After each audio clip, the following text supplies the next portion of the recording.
BJP के भी तमाम मंत्री इस्तीफा देंगे जो अब तक सरकार में हैं, यानी गठबंधन को तोड़ने का फैसला एक तरह से लिया जा चुका है और उसके बाद इस्तीफे की शुरुआत होगी। राज्यपाल से मिलने के लिए नीतीश कुमार जाएंगे, लेकिन दूसरी तरफ आप सोचिए तारकिशोर प्रसाद और रेणु देवी हो, दो उप मुख्यमंत्री बीजेपी ने बनाए थे, उनके तमाम मंत्रियों की एक पूरी लिस्ट आएगी जो यहाँ पर इस्तीफा देने के लिए राज्यपाल के पास पहुंचेंगे। लेकिन 12:30 बजे से 1 बजे के बीच का वक्त नीतीश कुमार ने मारा है। नीतीश कुमार एक बार फिर से अपने पलटने की घड़ी में, क्योंकि सियासी रूप से पलटना, सियासी रूप से गठबंधन के साथी को कुछ महीनों बाद छोड़ना, दूसरे पाले में जाना, ये एक तरह से उनकी राजनीति की फितरत बन चुकी है और एक बार फिर वही करते हुए आज नीतीश कुमार दिखाई दे रहे हैं। लेकिन दूसरी तरफ जबरदस्त बुगाहट आरजेडी के खेमे में है, क्योंकि अब एक बार फिर से आरजेडी का साथ जेडीयू को मिलेगा।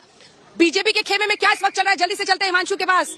दो उप मुख्यमंत्री बनाए थे हिमांशु, कुछ महीनों पहले की बात है, तब बीजेपी खूब ताली ठोक रही थी कि देखिए तेजस्वी यादव के साथ इनकी चल नहीं पाई, हमारे साथ आ ही गए वापस। लेकिन अभी तो दो उप मुख्यमंत्री और मंत्रियों को आकर इस्तीफा यहीं पर देना होगा। राजभवन में हम मौजूद हैं और राज्यपाल को उन्हें अपना इस्तीफा सौंपना होगा।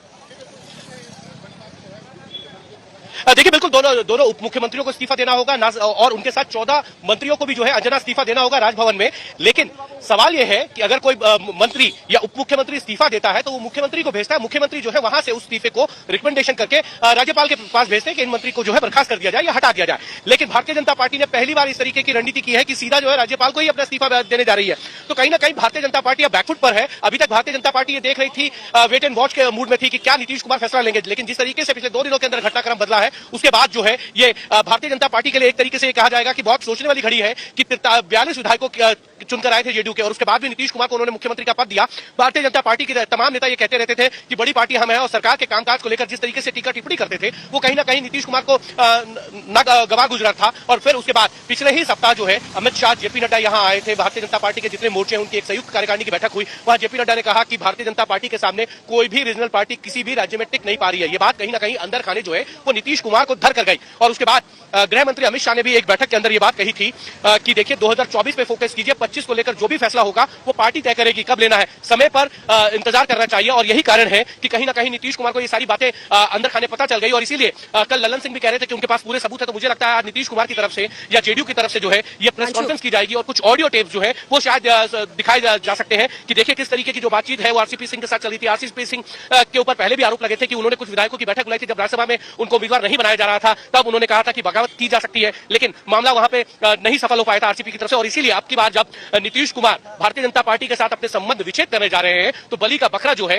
वो आरसीपी सिंह को बनाया जा रहा है। आरसीपी सिंह कह रहे हैं कि उनको प्रधानमंत्री बनने की महत्वाकांक्षा है जो 7 जन्मों में पूरी नहीं होगी। और शायद मुझे लगता है कि नीतीश कुमार ने ये डील की है, प्रीस्क्रिप्टेड है सारा कुछ। कांग्रेस इस तरीके से आ गया, सीपीएमएल ये कह रही है हम सरकार के अंदर शामिल नहीं होंगे और दूसरी तरफ आरजेडी ये कह रही है कि जो फैसला तेजस्वी लेंगे उसके साथ है। तो कहीं ना कहीं कांग्रेस और तेजस्वी ने मिलकर ये पूरी स्क्रिप्ट रची है। मैं लौटूंगी आपके पास। 2 खेमे हैं और दोनों खेमों की पूरी कहानी, उनका चाल चरित्र सब अपने दर्शकों को समझा देते हैं। देखिए एक तरफ है नीतीश कुमार, जिनके बारे में कहा जाता है 2013 में जब उन्होंने बीजेपी से नाता तोड़ा था, 17 साल पुराना रिश्ता था, लेकिन नरेंद्र मोदी के नाम पर तोड़ दिया। फिर वो लालू के साथ मिले, चुनाव लड़े, 20 महीने सरकार चलाई, फिर वहां से भी मन उनका मुटाव हो गया। उसके बाद बीजेपी में वापस शामिल हो गए, फिर एनडीए में शामिल हो गए। उसके बाद फिर वो चुनाव लड़े पिछला आरजेडी के साथ, बहुमत की सरकार उनकी बनी। लेकिन उसके बाद फिर कुछ महीनों के बाद उन्होंने नाता तोड़ा, एनडीए के साथ उन्होंने सरकार बना ली। अब ये पलटने वाली राजनीति तो एक तरफ है, एक और हुनर उनके पास है और वो हुनर इतना दिलचस्प है कि आप कल्पना नहीं कर सकते हैं। आज तक अपने बलबूते नीतीश कुमार कभी बहुमत नहीं ला पाए, लेकिन फिर भी वो सरकार चला लेते हैं, किसी न किसी तरीके से चेहरा बनते हैं सरकार की और अपनी नीति के हिसाब से चलाते हैं। जैसे उसमें उनको लगता है जरा भी डाइल्यूशन हो रहा है या बीजेपी का एजेंडा चल रहा है तो उसके बाद उनकी नाराजगी शुरू होती है, मनमुटाव का दौर होता है, फिर वो साथ छोड़ देते हैं, दूसरा खेमा पकड़ लेते हैं। दूसरी तरफ बीजेपी, क्योंकि बीजेपी ये कोशिश कर रही है, अगर जो दावा है जेडीयू का कि एकनाथ शिंदे आरसीपी सिंह बन जाए यहाँ के बिहार के, तो ऐसा होता हुआ नहीं दिख रहा है। क्योंकि एकनाथ शिंदे ने जो कवायद की थी उनके साथ एक बहुत बड़ा हिस्सा था शिवसेना का, पहले ही वहां से निकल गए थे, गुजरात पहुंचे, फिर असम। तो कुल मिलाकर एकनाथ शिंदे की भूमिका में अगर आरसीपी सिंह को यहाँ लाने की कोशिश थी तो आरसीपी सिंह पूर्व अध्यक्ष जेडीयू के होते हुए भी राष्ट्रीय अध्यक्ष नहीं ऐसा कुछ कर पाए। कम से कम अभी तक ऐसा कोई जादू के आसार यहाँ पर नहीं दिख रहे हैं।